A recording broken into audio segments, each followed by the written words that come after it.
Jovens, vamos ler o segundo livro de Reis, capítulo 12, versículos 1 e 2. Segundo livro de Reis, capítulo 12, versículos 1 e 2.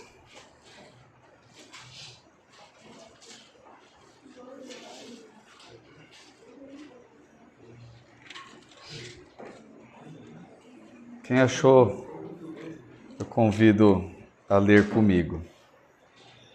Para dar uma exercitada aí, vamos levantar e ler de pé bem forte? São as versões, Lê comigo quem tem a revista atualizada. Não, mas levanta aí para dar uma exercitada, fica todo mundo junto aí, vai. Revista atualizada. Amém? Vamos ler então. No ano 7º de Jeú, começou Joás a reinar e 40 anos reinou em Jerusalém. Era o nome de sua mãe Zíbia, de Berseba.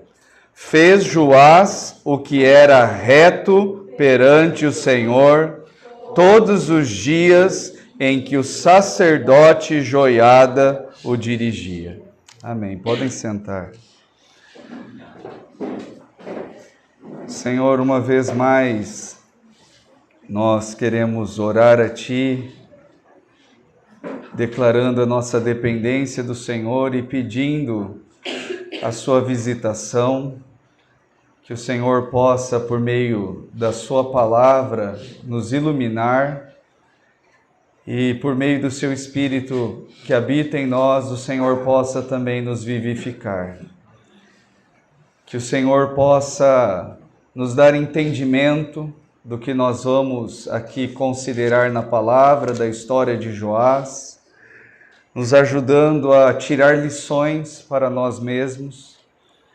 Obrigado, Senhor, por ter preparado para nós esse tempo, um tempo de santificação, de separação do mundo, um tempo de consagração para Te buscar, e é isso que nós queremos fazer, inclinando o nosso coração para Ti e rogando, Senhor, para que o Senhor apareça para nós. E rogando a Ti para que na Sua bondade, graça e misericórdia, o Senhor possa falar ao nosso coração. Senhor, somente se o Teu Espírito estiver agindo aqui, é que nós podemos, Senhor, ser convencidos, podemos ser tocados, podemos ser transformados. Salva-nos, Senhor, da superficialidade da fé. Salva-nos de um viver apenas de aparência e conceda-nos, Senhor, a todos nós realidade espiritual. A realidade de uma vida profunda contigo, ó Deus, daqueles que andam com o Senhor e desenvolvem a sua salvação. Que possamos experimentar pela sua graça e pelo seu poder progresso espiritual. É o que eu te peço, Pai, para mim e por cada um desses jovens aqui, em nome de Jesus. Amém. Amém.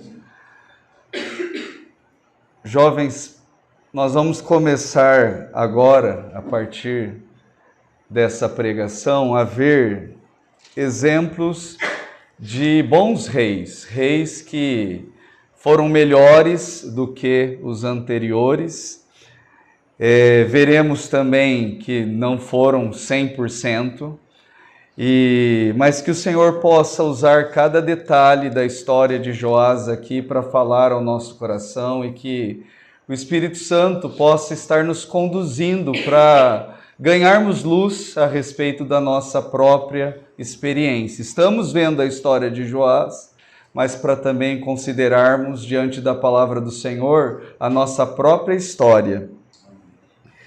Quem lembra aqui da história de Joás? Vocês lembram? O pessoal que leu, por exemplo, ele começou a reinar com quantos anos? 7 anos. Então, vocês lembram bem. O primeiro ponto que eu gostaria de considerar com vocês aqui é como Deus, na sua soberania e providência, colocou uma família muito abençoada na vida de Joás. O nosso irmão Alisson compartilhou conosco hoje de manhã de como Jezozabeate, nome difícil, hein? Repete rápido aí comigo, Jezozabeate, fala aí. Ela era esposa do sacerdote Joiada, uma mulher temente a Deus, como ela salvou Joás. Lembrem que Atalia, ela matou todos aqueles que poderiam ser descendentes ali para assumir o reino, mas essa mulher usada por Deus para preservar a genealogia do Messias, algo muito significativo. Essa mulher, ela salvou Joás. Joiada, o sacerdote, nós lemos aqui que Joás ele foi reto perante o Senhor todos os dias que o sacerdote Joiada o dirigia. Alguns comentários dizem que no original hebraico diz assim, que ele fez o que era reto perante o Senhor porque o sacerdote Joiada o dirigia. Esse sacerdote, ele era um homem de Deus. Em Crônicas, capítulo 24, versículos 15 e 16, a gente fica sabendo ali que ele morreu farto de dias, esse sacerdote, morreu com 130 anos, e quando ele foi sepultado, olha que coisa diferente, ele foi sepultado com os reis, um sacerdote sepultado com os reis, e o texto diz, porque ele tinha feito bem Israel para com Deus e a sua casa. Então Deus colocou também esse sacerdote, um homem de Deus, na vida de Joás. E não para aí, mais tarde na história dele ainda tem Zacarias, filho do sacerdote Joiada e da Jezozabade. Acho que já falei errado o nome dela. Jezozabeate. Zacarias também um profeta, alguém também temente a Deus. E o texto diz de Zacarias que o Espírito se apoderou dele, ele se pôs de pé diante do povo, falou para o povo, olha, vocês transgrediram os mandamentos do Senhor, e por que vocês deixaram o Senhor também irá deixar vocês. E um profeta fiel a Deus, e porque ele foi fiel a Deus dizendo as coisas que o Senhor mandou falar para o povo apedrejou ele. E diz que isso foi feito por mandado do rei. Então, olha só que família. Um esposo, uma esposa e um filho. E, jovens, prestem atenção nisso. Mesmo na Bíblia, são raros os exemplos que nós temos de uma família tão absoluta pelo Senhor assim. Uma família tão fiel em servir assim, marido, esposa, filho.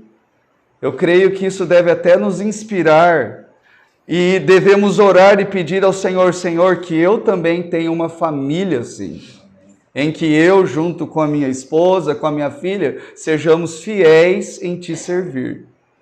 E Deus colocou essa família tão abençoada na vida de Joás. Algo ainda que o sacerdote fez, o sacerdote Joiada, que o texto nos diz lá em 2 Crônicas, vamos ler juntos isso, segundo livro de Crônicas 24, segundo livro de Crônicas, capítulo 24, versículos 2 e 3. Eu vou ler. Era o nome da sua mãe Zíbia de Berseba. Fez Joás o que era reto perante o Senhor todos os dias do sacerdote Joiada. Tomou-lhe Joiada 2 mulheres e gerou filhos e filhas. Então olha que o sacerdote aqui também escolheu para Joás 2 mulheres, boas esposas. Vamos lembrar do que a gente já ouviu, do que Josafá fez. se aparentando com a casa de Acabe. Tudo que aconteceu ali, não só na vida deles, mas até no reino, resultado de uniões, como nós vimos aqui, não aprovadas pelo Senhor. E agora o sacerdote, até nisso, ele faz questão de escolher boas esposas para Joás. E Joás aceita isso, se submete a isso. Irmãos, eu acho que a aplicação não é que vocês aceitarem aqueles que são anciãos, escolherem esposa para vocês, não é isso. Mas ouvir o que sim, esses anciãos, o que homens tementes a Deus orienta, como eu creio que o Senhor já tem falado. Hoje, mais uma vez, falou tão claramente sobre o que é julgo desigual, falando de maneira muito simples, o que é um julgo desigual, no que diz respeito a casamento. É um crente casar com quem? Com um incrédulo. Não existe comunhão de luz com as trevas, como Paulo diz. Então, Deus colocou uma família tão abençoada para guiar Joás.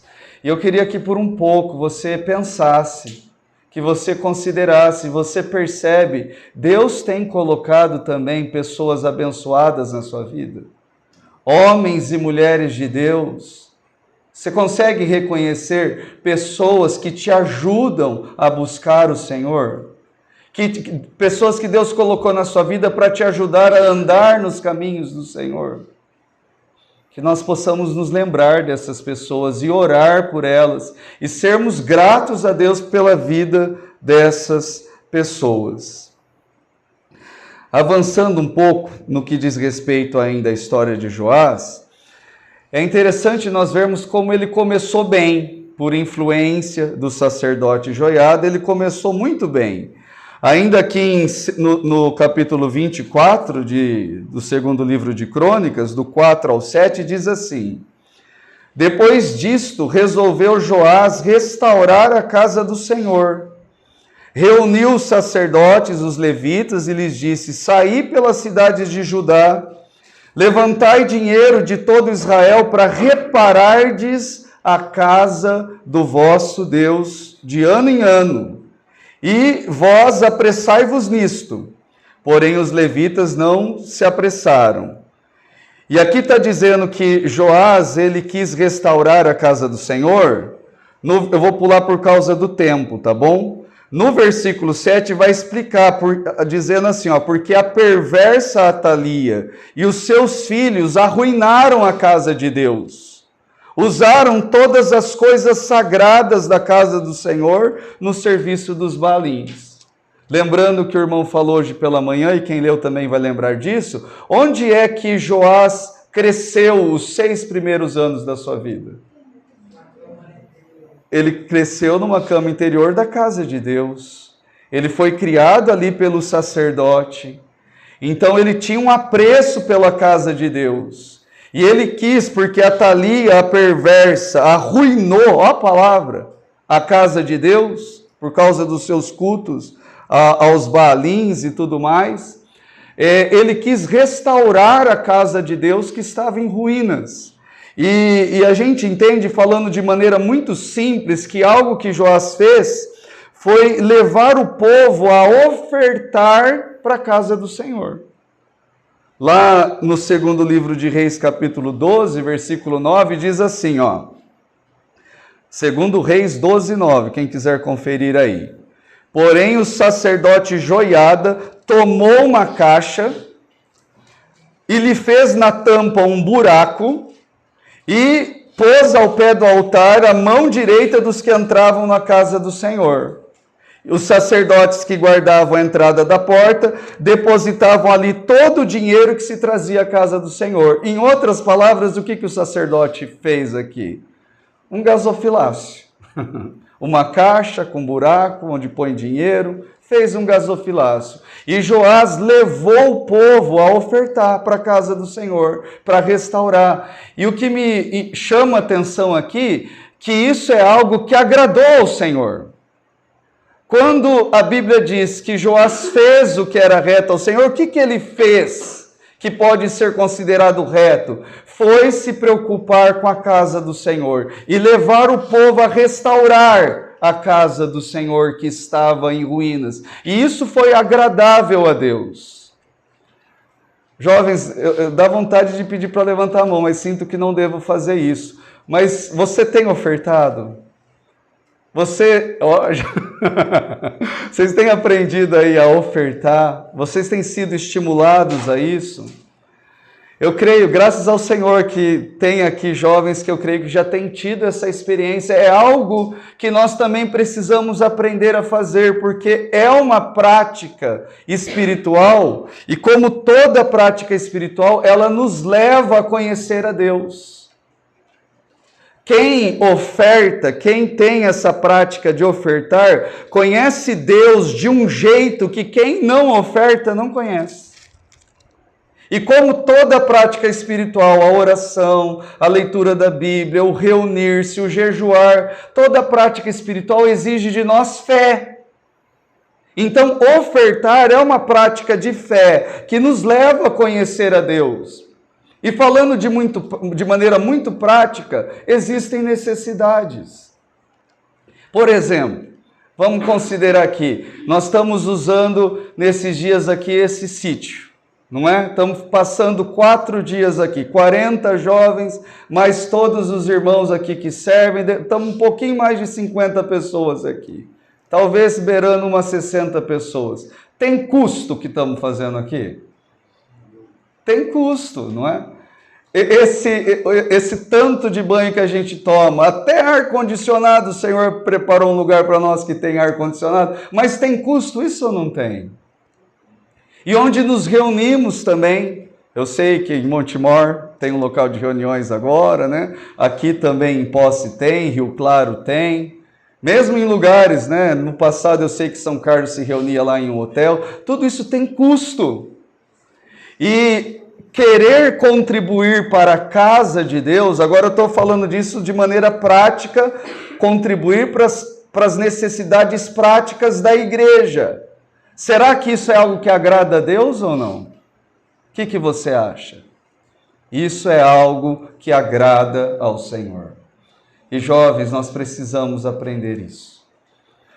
Eu creio que o Senhor vai abençoar a vida de muitos de vocês, nos estudos, futuramente no trabalho, mas que nós possamos lembrar que tudo que temos nós recebemos do Senhor e que tenhamos alegria em devolver para o Senhor parte daquilo que Ele tem nos dado. Amém? Então Joás, ele teve esse começo maravilhoso, ele começou bem, mas a exemplo de tantos outros na Bíblia, ele não terminou bem. Quão triste é isso, quando existe um bom começo, mas não um bom final. Eu até falei para vocês da última vez aquele exemplo do velocista, né? Puxa, está me fugindo o nome dele. O Usain Bolt, o corredor, o atleta, lembra dele? Se você vê um vídeo de uma corrida dele, ele era alguém que largava bem? O Usain Bolt? Não era. Olha lá as corridas dele nas Olimpíadas, você encontra vários vídeos. O corredor de 100 metros tem aquela coisa de abaixar, não é?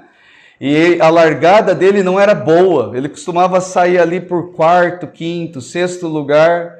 Só que a hora que ele levantava o peito e começava a correr, aí não tinha para ninguém. Então ele não começava bem, ele começava mal, mas terminava bem. O que é melhor será, hein?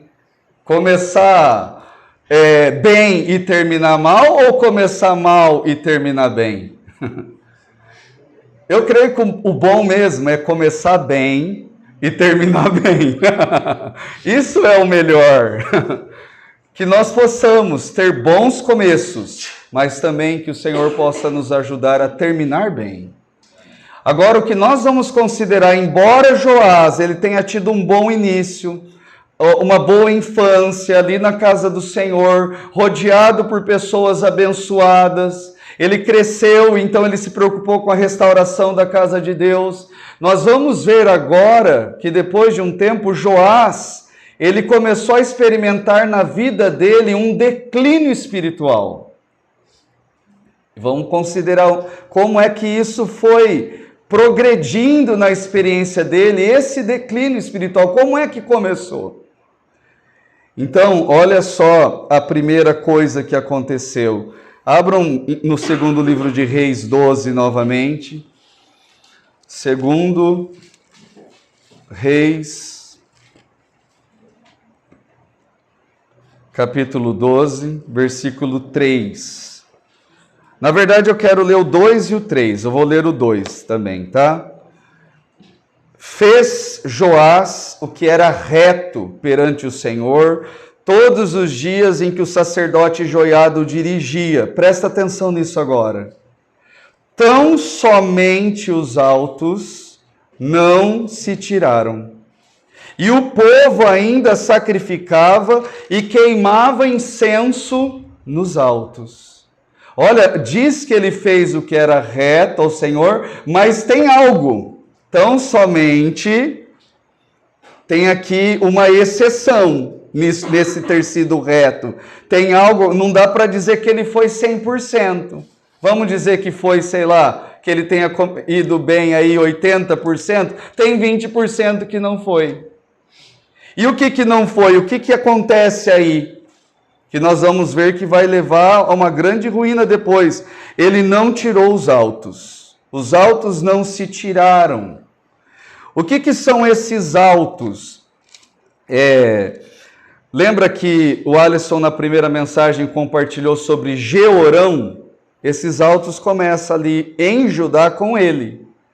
No segundo livro de Crônicas 21:11 diz assim, falando de Jeorão. Foi ele também que fundou, estou lendo numa versão que é a Bíblia de Jerusalém.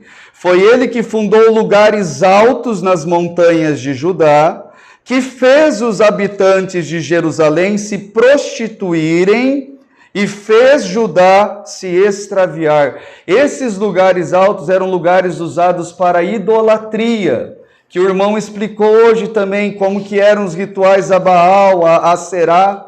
Ele explicou essas coisas, o que acontecia. Acontecia no alto de montanhas, em lugares altos isso. E é interessante porque eu falei para vocês, agora nós vamos ter uma sequência de reis que a Bíblia diz que eles fizeram que era reto ao Senhor, mas jovens, presta atenção como isso é significativo. Joás, ele não resolveu o problema dos altos.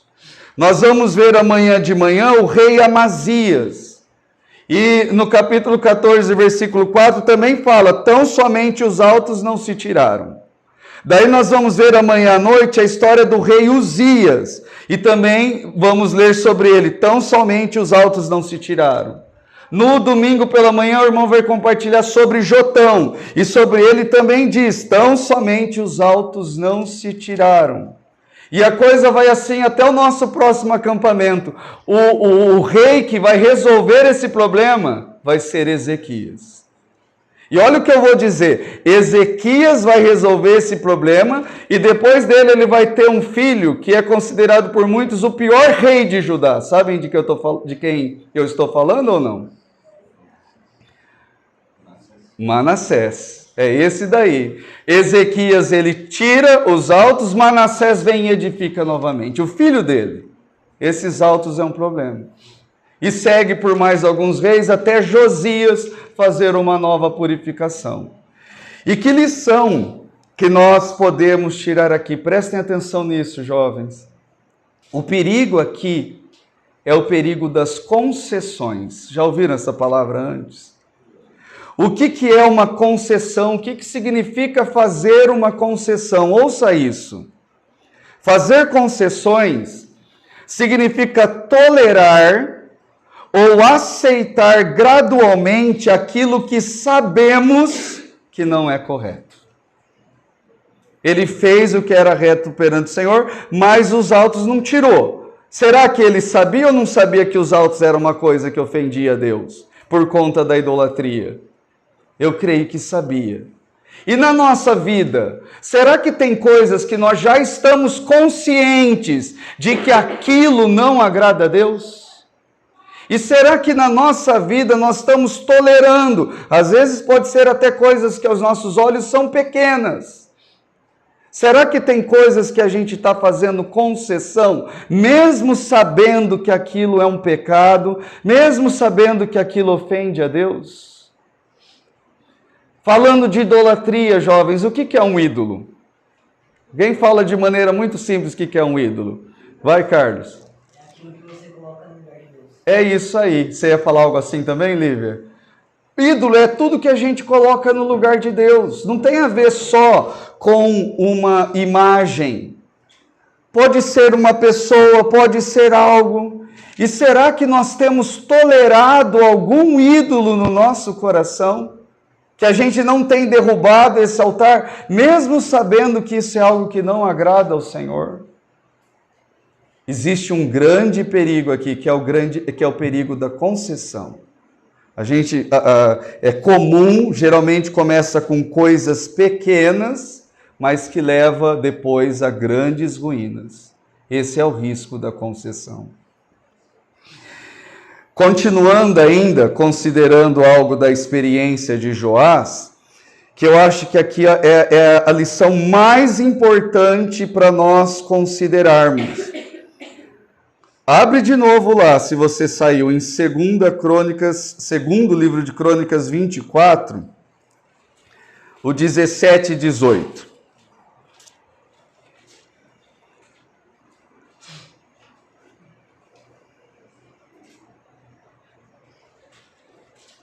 Fala assim, ó: depois da morte de Joiada, vieram os príncipes de Judá e se prostraram perante o rei. E o rei os ouviu. Lembra que a gente já leu que ele foi reto perante o Senhor todos os dias do sacerdote Joiada. Só que agora o sacerdote morreu. E quando ele morre, o que acontece? Os príncipes de Judá vêm, se prostram diante do rei, e o rei ouviu. E ouviu para quê? Olha o que eles estavam pedindo, versículo 18. Deixaram a casa do Senhor, o Deus de seus pais, e serviram aos postes ídolos e aos ídolos, e por esta sua culpa veio grande ira sobre Judá e Jerusalém. Ele foi bem enquanto o sacerdote Joiada estava vivo. O sacerdote era uma liderança espiritual forte na vida dele, mas no momento em que o sacerdote morreu, veja aqui que Joás, ele agora fica exposto. E exposto por quê? Porque apesar dele ter tido uma liderança forte na vida dele, ele não tinha uma experiência forte com Deus. Ele não tinha uma vida profunda com Deus. Ele era dependente do sacerdote. Ele recebeu influência da família do sacerdote, só que agora a família do sacerdote não está mais presente, ele está recebendo influência de novo, mas de príncipes que querem a idolatria. O irmão Campbell Morgan, ele fala assim, uma lição sobre isso, vou ler para vocês. Ele diz: a vida espiritual de Joás não era interiormente firme, mas dependente de uma liderança externa. O perigo disso é que quando a influência piedosa desaparece, a pessoa revela o que realmente está no coração. O que eu vou falar para vocês agora aqui é só para provocá-los. Pela misericórdia de Deus, eu cresci num lar cristão desde os meus 7 anos. Mas eu vou dizer assim, por muitos anos eu ia para a igreja levado. E levado por quem? Pelos meus pais. Eu participava de alguns eventos, por quê? Como esse daqui. Porque os meus pais mandavam.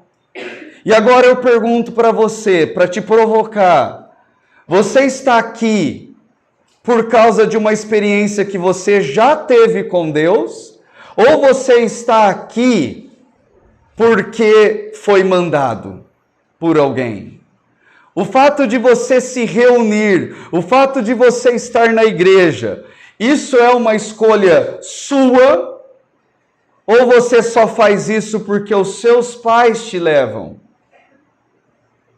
Vocês percebem que no momento em que Joás perdeu uma influência na vida dele, a vida dele descambou. E descambou por quê? Porque ele não tinha uma experiência forte com Deus, uma vida profunda com Deus.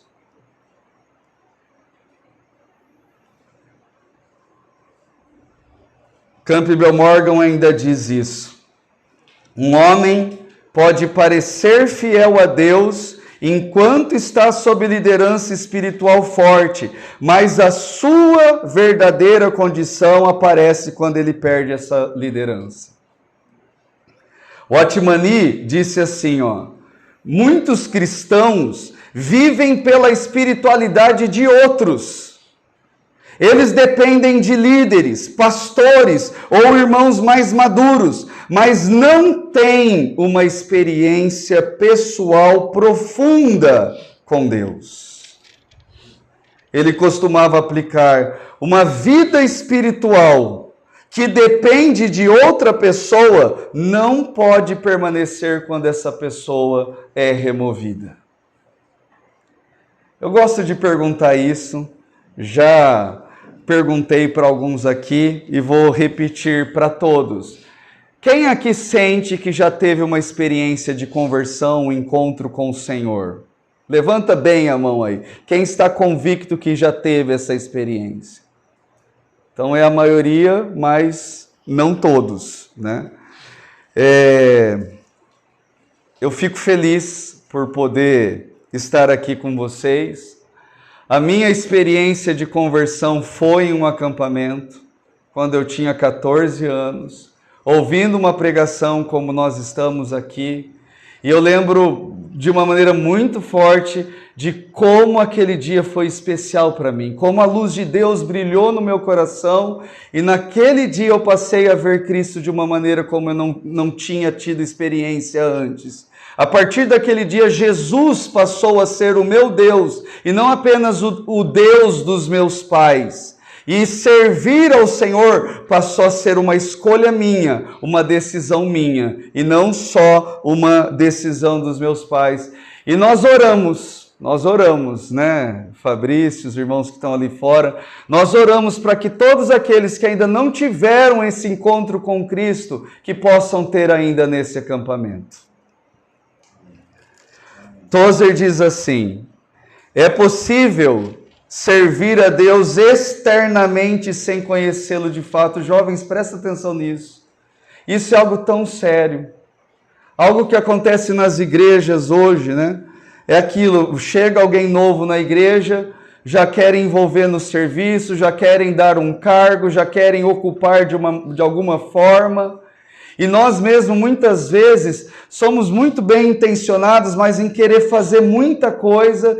E às vezes, mesmo o fato de você estar envolvido externamente com muitas coisas que são coisas do Senhor, não significa necessariamente conhecer o Senhor. Eu lembro que, quando eu era jovem, eu estava servindo ao Senhor em um lugar, né? E aí a gente estava num grupo ali sendo preparado para a pregação do Evangelho e começou toda uma discussão por causa de uso de gravata. E tinha lá uns 30 pessoas fazendo aquele tempo de consagração e quando ia lá alguém assim mais considerado pregar, a turma colocava gravata.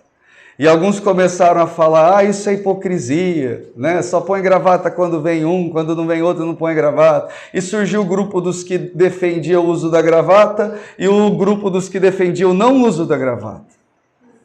E daí tinha um irmão lá, espiritual, no dia, e daí ele ouvindo, ele deve ter ficado quase 1 hora ouvindo toda aquela discussão, quieto, né?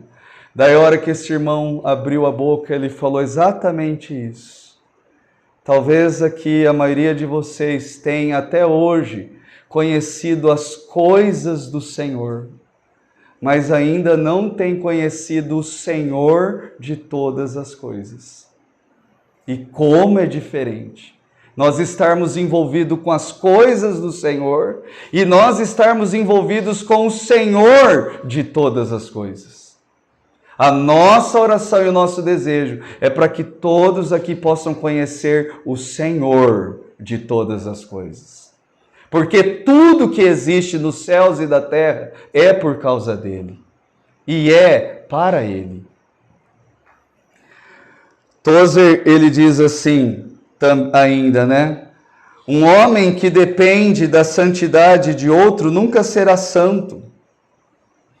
E ele diz também, quando a chama interior não é acesa, a pessoa ela vive apenas de rotina. Que o Senhor tenha misericórdia de nós e nos leve a uma rotina espiritual, a uma realidade espiritual. Essa realidade tem a ver com uma vida profunda que, para terminar, depois eu quero falar um pouco mais dela. E ainda falando então desse declínio espiritual na vida de Joás, começa com a concessão, ele continua ladeira abaixo pela falta de uma vida mais profunda com Deus, e agora nós vamos ver algo que ainda faz Joás ir cada vez mais ladeira abaixo. Olha o versículo 19 do segundo livro de Crônicas 24. Diz assim, porém, o Senhor lhes enviou profetas para os conduzir a si. Depois que aqueles príncipes pediram, né, para eles poderem adorar aqueles ídolos lá, o Senhor, ele levantou profetas para os reconduzir a si. Versículo 19 ainda diz assim, estes profetas testemunharam contra eles, mas eles, o que diz aí? Não deram ouvidos. Presta atenção nisso, vou ler de novo. O Senhor lhes enviou profetas para os reconduzir a si. Esses profetas testemunharam contra eles, mas eles não deram ouvidos. Olha aqui a que ponto, né, a coisa vai caminhando no declínio espiritual. A palavra de Deus foi falada para eles, mas eles não deram ouvidos. E quando a gente fecha o ouvido para a palavra do Senhor, tem algo que acontece com o nosso coração. O nosso coração ele vai se endurecendo cada vez mais. Um ouvido fechado para a palavra do Senhor leva a um coração fechado. E ainda avançando um pouco mais nesse declínio, o versículo 20 a 22 diz assim, o Espírito de Deus se apoderou de Zacarias, filho do sacerdote Joiada, o qual se pôs em pé diante do povo e lhe diz, assim diz Deus, por que transgredis os mandamentos do Senhor, de modo que não prosperais? Porque deixastes o Senhor, também Ele vos deixará. Olha o que acontece aqui. Toda a situação negativa que eles agora estavam experimentando foi porque eles deixaram o Senhor. Mas o Senhor estava querendo produzir neles uma reação. Mas qual que foi a reação do povo para Zacarias, que estava ali sendo usado pelo Espírito de Deus? Versículo 21. Conspiraram contra ele e o apedrejaram, por mandado do rei, no pátio da casa do Senhor.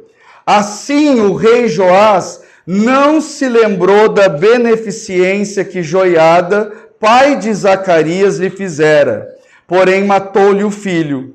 E este, ao expirar, disse, o Senhor o verá e o retribuirá. Quem foi que ajudou Joás até a sobreviver e não ser morto por Atalia? Foi a esposa de Joiada. Quem é que dirigiu a vida dele durante a sua adolescência e juventude? Foi Joiada. E agora o filho dele está sendo ali usado por Deus. Mas por não aceitar a verdade, ele manda o povo apedrejar. Porque ele se esqueceu, o texto diz, da beneficência que Joiada havia concedido para ele. Qual que é o nome disso? Ingratidão. Ingratidão. Paulo nos fala assim em Hebreus 13:7, lembrai-vos dos vossos guias, os quais vos pregaram a palavra de Deus, e considerando atentamente o fim da sua vida, imitai a fé que tiveram. Você pode lembrar agora pessoas que Deus tem usado para falar a palavra dele para você, ali na sua assembleia, que no nosso coração possa existir gratidão.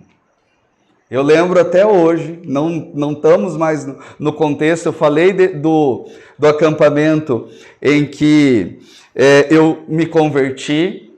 Nós não estamos mais no mesmo contexto, mas o irmão que pregou aquele dia, o nome dele é Marcos. E Deus usou ele naquela palavra para que eu experimentasse uma conversão. Faz tempo já que a gente não se vê, mas que o Senhor possa se lembrar do Marcos naquele dia. Porque foi uma vida que Deus usou para me alcançar. Que nós possamos nos lembrar e sermos gratos por pessoas que o Senhor tem colocado na nossa vida para nos servir. E a morte de Joás foi algo terrível também. Versículo 23 diz assim, ó: antes de se findar o ano, subiu contra Joás o exército dos sírios, e vindo a Judá e a Jerusalém, destruíram dentre o povo a todos os seus príncipes, cujo despojo remeteram ao rei de Damasco. Olha o 24. Ainda que o exército dos sírios viera com poucos homens, contudo o Senhor lhes permitiu vencer um exército muito numeroso dos judeus, porque estes deixaram o Senhor. Algo que me chama a atenção nessa leitura dos reis de Judá, a gente ouve a história de alguns, como Josafá, como Asa, que se apegaram ao Senhor, e esses que dispuseram o coração para buscar a Deus, o Senhor abençoou eles. O Senhor deu para eles vitória contra os seus inimigos. Começa a observar isso. Mas esses que abandonaram o Senhor e que deixaram o Senhor, olha o que diz aqui: os sírios vieram contra Judá. Eles estavam em menor número. Ô Noah, é como você jogar com um time e você sabe que o outro time é muito mais fraco. Mas mesmo assim o time fraco vai lá e goleia o seu time. E por que que isso aconteceu? Porque deixaram o Senhor. Como é que eu e você podemos experimentar vitória espiritual? E jovens, é possível experimentarmos vitória espiritual. Eu estou falando de vitória sobre o pecado, eu estou falando de vitória sobre vícios, eu estou falando de vitória sobre demônios. É possível vencer. E como é possível nós experimentarmos vitória espiritual? Ou será que tem pecados que a gente nunca vai conseguir vencer? Ou será que é impossível vencer um vício? O que você acha? Ou será que é impossível vencer opressão de demônios? O que vocês acham? Quando é que eu e você experimentamos vitória espiritual? Esquece esse bicho aí, presta atenção aqui. O que eu estou falando agora é mais importante do que isso. É quando nós nos apegamos ao Senhor. Quando nós dispomos a buscar o coração. Qual que é o salmo que... Foi você que citou, né? O Salmo 34. Vocês lembram o salmo que o irmão citou? O que dizia? O que o Senhor faz na vida daqueles que o temem? Quem lembra? O anjo do Senhor faz o quê? Os livra. Era que versículo do Salmo 34 mesmo? Você lembra? 7, eu acho. Salmo 34, 7. Lê aí, alto, lê alto. Lê alto aí. A versão fala assim: o anjo do Senhor acampa-se ao redor dos que o temem e os livra. É isso. Aqueles que temem ao Senhor, aqueles que servem ao Senhor, aqueles que buscam o Senhor, o anjo do Senhor acampa ao redor deles. E faz o quê? O livra. Você tem experimentado isso na sua vida? Você tem experimentado isso na sua experiência? Para terminar, para encerrar, a lição mais importante da vida de Joás é a questão da superficialidade. E aí a minha pergunta é: como que nós podemos desenvolver essa experiência mais profunda com Deus?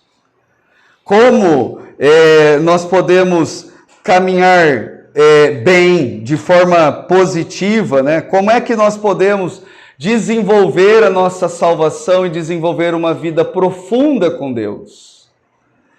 Eu creio que a maneira de todo homem começar bem é abrindo seu coração para Deus e é entregando a sua vida para Jesus Cristo. Se tem alguém aqui que ainda não abriu o coração para Deus e não entregou a sua vida para Jesus, quando eu perguntei, né, se alguém aqui, quem tem convicção da sua conversão, se alguém aqui não levantou a mão, saiba, a palavra de Deus está sendo pregada agora para você. E a maneira de você ter um bom começo é abrindo o seu coração para Deus e entregando a sua vida para Jesus. Faça isso. Faça isso agora, nessa noite. Diga isso para Deus. Faça isso, se for o caso, lá no quarto, sozinho. Vocês viram a experiência do irmão Baxim, como que foi? Ele foi para estudar lá no Canadá. E aí o que ele experimentou na conversão dele? Lendo as Escrituras. E lendo as Escrituras, foi um momento ali, lendo a Bíblia, que Deus usou as Escrituras para convencê-lo a respeito de Cristo. Perguntando para um jovem aqui, né, foi isso que eu ouvi de um jovem também, que a experiência dele foi assim, lendo a Bíblia, sozinho. Quantos outros também foi sozinho, numa experiência ali com Deus, visitado pelo Espírito Santo, mas que entregou a vida para Cristo. Então a maneira de começar bem é essa. Outra maneira de nós não só termos um início espiritual, mas sermos levados à maturidade espiritual, é desenvolvermos a nossa intimidade com Deus como Samuel. Vocês estão lembrados de Samuel? Como que Deus ele veio chamar ele também, muito parecido com Joás, cresceu ali na casa do Senhor, com Eli, e lembra, o Senhor veio chamar Samuel, Samuel, Samuel, ele achava que era o sacerdote Eli, né? Ia atrás de Eli, ele volta a deitar, Samuel, Samuel, vai atrás do sacerdote, não sou eu, volta a deitar, o sacerdote se deu conta depois, deve ser Deus, hein, que está querendo falar com você, e se ele chamar de novo, responde, fala que o teu servo ouve. E foi isso que Samuel então respondeu para o Senhor, quando o Senhor chamou ele pela terceira vez, e ele disse para o Senhor, fala que o teu servo ouve. E daquele dia em diante, o Senhor passou a se revelar, a ter comunhão, a andar com Samuel. Que nós possamos desenvolver essa intimidade com Deus, esse relacionamento com Deus, essa experiência de oração, de como quem fala com um amigo. E também, eu vou dizer uma coisa para vocês, o que eu vou dizer agora não é nenhum dogma, não é nada que, só é assim que funciona, não é isso, mas é algo que eu tenho experimentado na minha experiência. Talvez isso possa te ajudar. Aprenda a orar com voz alta mesmo, sabe? Às vezes aquela coisa só silenciosa te distrai muito. Então, se você quer desenvolver mais tempo com o Senhor, talvez orar em voz alta vai te ajudar. Mas isso é claro que nem sempre é possível. Às vezes você vai estar num contexto, por exemplo, ali de escola, que não vai dar para você orar em voz alta, então no seu interior mesmo. Mas vai falando com Deus a respeito de tudo que acontece. Desenvolva essa intimidade com o Senhor. E por último, se você quer ter uma vida mais profunda com Deus, olha o que Paulo fala para Timóteo, lá em 1 Timóteo 4, ele fala assim, exercita-te pessoalmente na piedade. Pois o exercício físico para pouco é proveitoso, mas a piedade para tudo é proveitosa, porque tem a promessa da vida que agora é e da que há de ser. Eu acho que vocês têm percebido, mas nós estamos vivendo uma febre de academias. É só em Rio Claro que isso está acontecendo? Não para de abrir academias, e academias assim, enormes. E as academias, elas estão cheias. E Paulo está falando aqui que o exercício físico para nada é proveitoso? Não, não é isso que ele fala. O que ele fala do exercício físico? É pouco proveitoso, mas tem um proveito, né? Para a saúde e tudo mais. Mas tem algo que é mais proveitoso do que a atividade física, que é o exercício da piedade. E aqui ele fala para Timóteo assim, ó, exercita-te pessoalmente. E eu creio que isso é igual ao exercício físico. Por exemplo, como você chama mesmo, irmã? A Isabela, será que ela pode se exercitar pela Maidara? O que ela faz de exercício, seja aeróbico ou de academia, vale para alguém que não seja para ela mesma? Não. O Fabrício não pode sair, estou indo lá dar uma corridinha pela Rafa, hoje é pela Rafa. Não é assim que funciona. A Rafa não pode sair, hoje eu estou indo lá me exercitar e isso é pela Milena. Não é assim que funciona. É pessoal. É pessoal. E o exercício espiritual é a mesma coisa. Existe uma necessidade de nós entendermos isso, que essa comunhão com Deus, esse viver de devoção, de oração, de leitura da Bíblia, é algo que nós precisamos nos exercitar todos os dias. Porque isso é muito mais proveitoso do que a atividade física, porque traz a promessa da vida que agora é e da que há de ser. O que você faz de exercício físico só vale para esse momento agora. Mas o exercício espiritual é para toda a eternidade.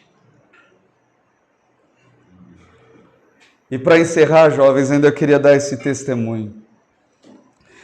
Eu estou lembrado de uma vez que eu fui para uma conferência de jovens, e aí quem foi nos buscar daquela vez foi o irmão Zaga. Vocês conhecem o irmão Zaga, né? E daí ele foi buscar a gente, e aí eu estava todo animado, assim, todo alegre por causa da conferência, né, da palavra, do que a gente experimentou lá. E assim, eu estava falando para ele das coisas, de como foi, e daí o irmão começou a ficar bravo. Ele ficou bravo comigo, eu todo animado para falar da conferência, e ele bravo. E ele estava bravo por causa do seguinte, de que essa alegria que ele via na gente era só a cada 6 meses. Era só de conferência em conferência. Então, tinha uma conferência, a gente saía todo alegre, animado, mas daí passava poucos dias, tudo apagava. Daí precisava de uma outra conferência e nós corremos esse risco. Graças ao Senhor, o acampamento que a gente teve no ano passado, foi bom ou não? Quem lembra? Foi bom ou não? Te edificou? Deus usou para te vivificar, te dar um ânimo? Foi maravilhoso. Mas a gente corre o risco de precisar esperar um outro acampamento. Jovens, qual que é a maneira de a gente avançar? Não é esperar outro acampamento, mas é amanhã. A gente está aos pés do Senhor. Amém. É na quarta-feira a gente continuar aos pés do Senhor. É na quinta-feira estar ali num encontro com o Senhor para fazer o quê? O que a gente tem feito aqui. O que a gente tem feito aqui?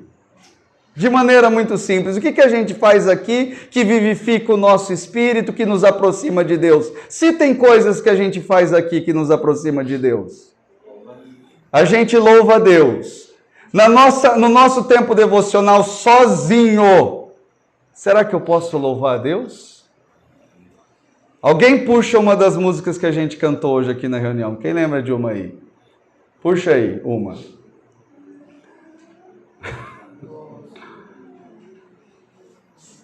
Não vai sair?